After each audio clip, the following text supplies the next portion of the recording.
Покровске не утихает шумиха вокруг выданного мэрии земельного участка одной из своих сотрудниц. Все началось в 2015 году, когда юрист администрации взяла в аренду, а затем выкупила участок в дачном микрорайоне Эргиз.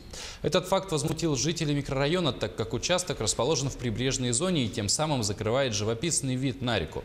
В ходе дальнейших разбирательств обнаружили грубые ошибки, допущенные при оформлении и выдаче документов на земельный участок. Подробности в материале Виолетты Засимовой.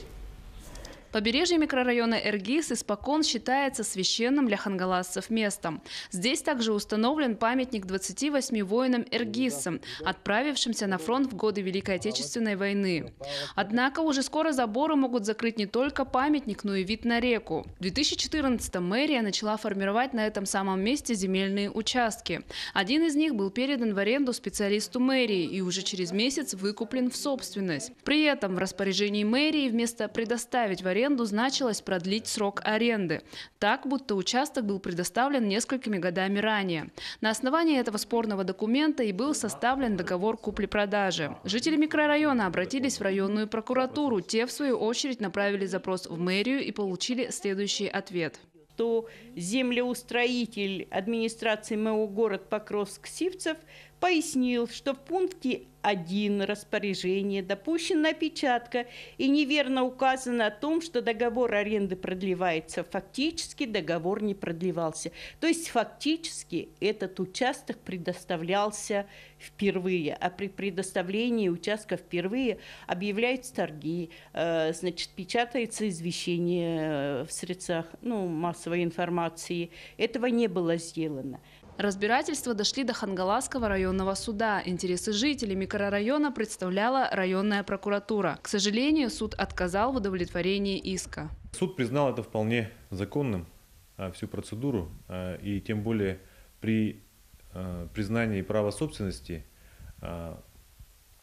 Росреестр тоже проводит свою экспертизу документов предоставленных, и Росреестр тоже не усмотрел ничего незаконного в этих документах.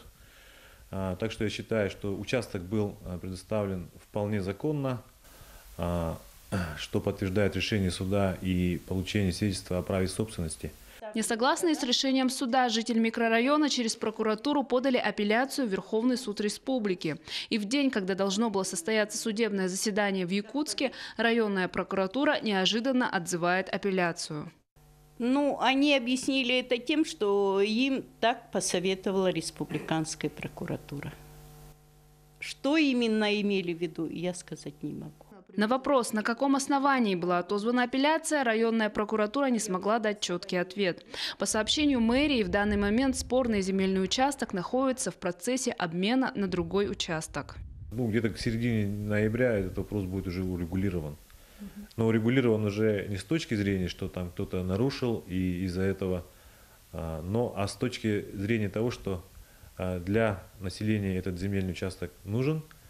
Ситуация как будто вот-вот разрешится. Однако непонятно, почему было допущено столько технических ошибок, а вместе с тем несоответствий в применении статей Земельного кодекса в этом деле.